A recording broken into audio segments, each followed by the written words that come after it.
Alright, what's up, YouTube? Because that's where this is going. So, let me first say this. Do you like Swedish fish? I don't. They're like made of rubber. They taste good, but they're probably not very good for the digestive system. Digestive system. Motherfucker. Messing with you. So, today is Saturday, December 21st, and it's probably like 6 a.m. in the morning.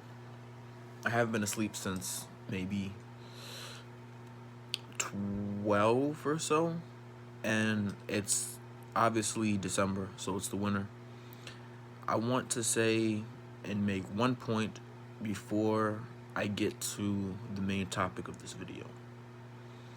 The one point I want to make is that during a season like we are in, there is bound to be darkness, especially in specific states. And I mean darkness in the way of saying it's dark.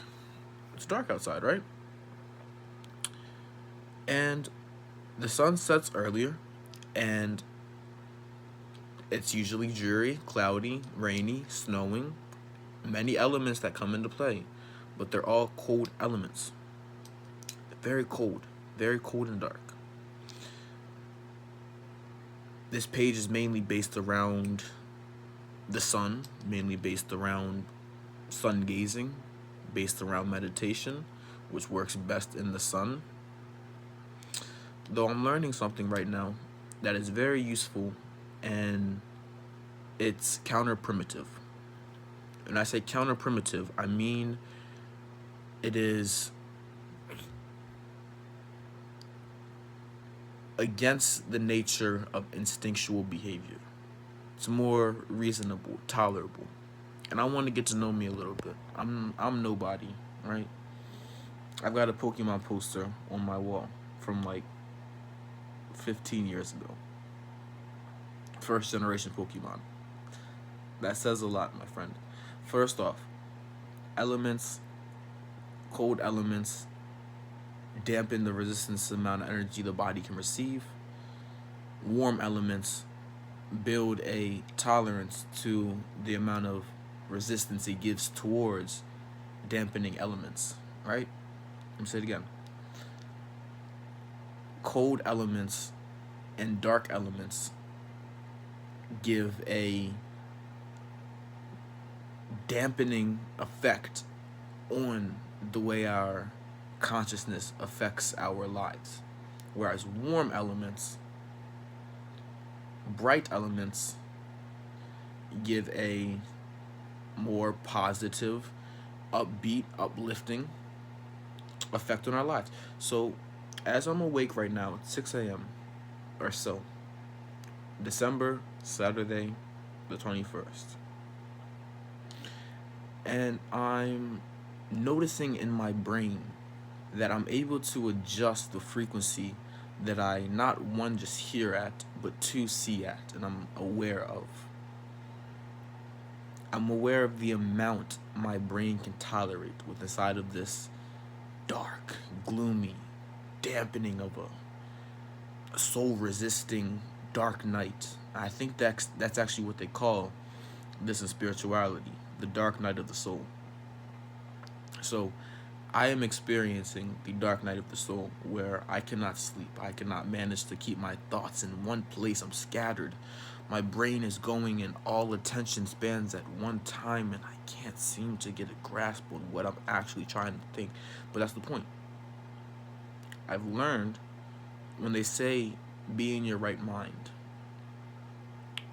or think with your head up top, right? I'm learning to do that a little bit more casual. And this way of thinking is very informative. You must be very attentive to your thoughts. Not that your thoughts mean anything, not that your thoughts are actually who you are, but that you must be attentive to them so that they do not run you around rampant. This is all coming from my brain, so I'm not scripting this. I'm not alluding to anything that I've done or used. This is simply a mentality. This mentality is how some people say the grind mentality, that brain that just thinks and thinks and thinks, and it's over and over and over, you know? So what you want to do really is pay attention to the side of your brain, the temple here, where your crown is usually located. Most people's crowns are on the right side of their head, right? The temple is here and here. You have two temples. Focus on this temple here, the right side. And in doing this, what will happen is you'll see a change in effect of the speed and the rapidity, repeatedity,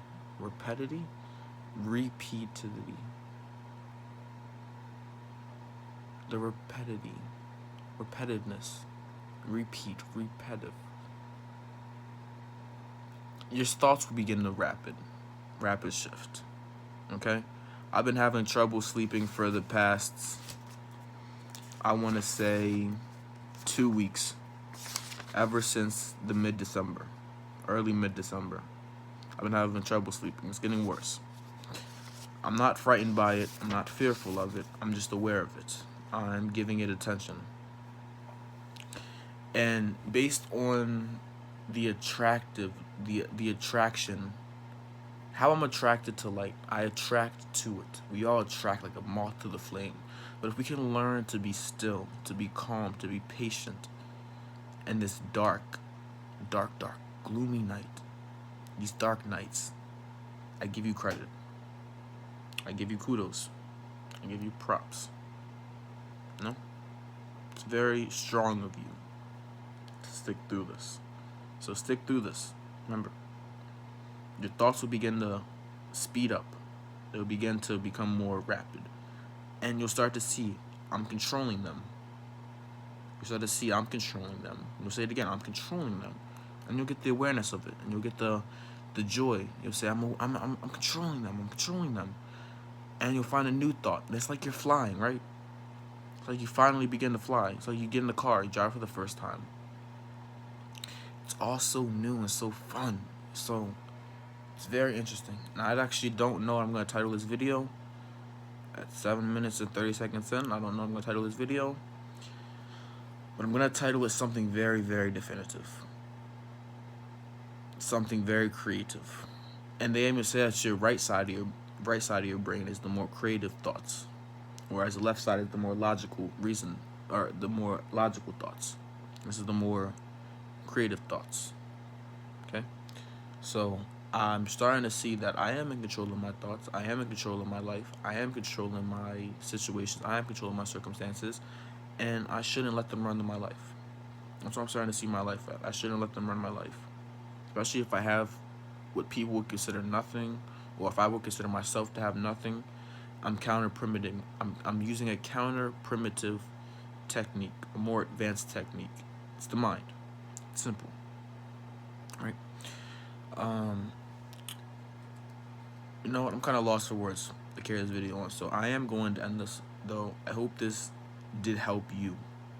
And actually, instead of ending it, I'm going to try to hardwire a little bit more into your brain, okay? Think of your brain as a puzzle. If you go too slow with the puzzle, it gets boring, you stop. If you go too fast with the puzzle, you might slip up and lose interest because it comes too easy. But if you just find that piece of the puzzle that fits right in every spot, and it takes a little bit of time, but you get it, and you focus and you lay it out, it's fun. So this puzzle I'm alluding to, this time I'm alluding to a puzzle.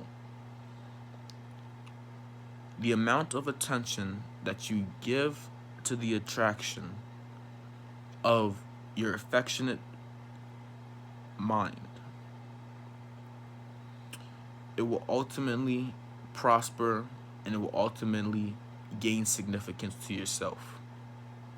You ultimately gain awareness of the significance of your attraction towards your thoughts and how powerful they truly are.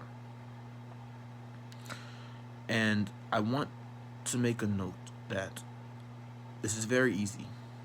It's the mind. Just as I'm speaking for these next few minutes, as you get off this video, as your mind starts to go in different directions and scatter itself as if it's being pulled by ropes and chains in every direction from north to south to east to west, as it's being pulled, just get it north, right? Just get it north. And when you do that, just keep north. You understand? As the old nigga, what? Son, what? What? But for real, as you get it north, just keep it north. And you'll realize north is where you can control the chain. Because if it's going either east, if it's going south, if it's going west, it's being pulled, right? But you never want to bash your head. No one ever consciously bashes their head on the wall. No. Knowledge is for a justifiable reason. Though, pull that chain and pull it and pull that chain until there's no more chain. And you'll realize the chain never was there. And it was simply a figment of imagination, of thoughts, overwhelming you repetitively. So, thank you.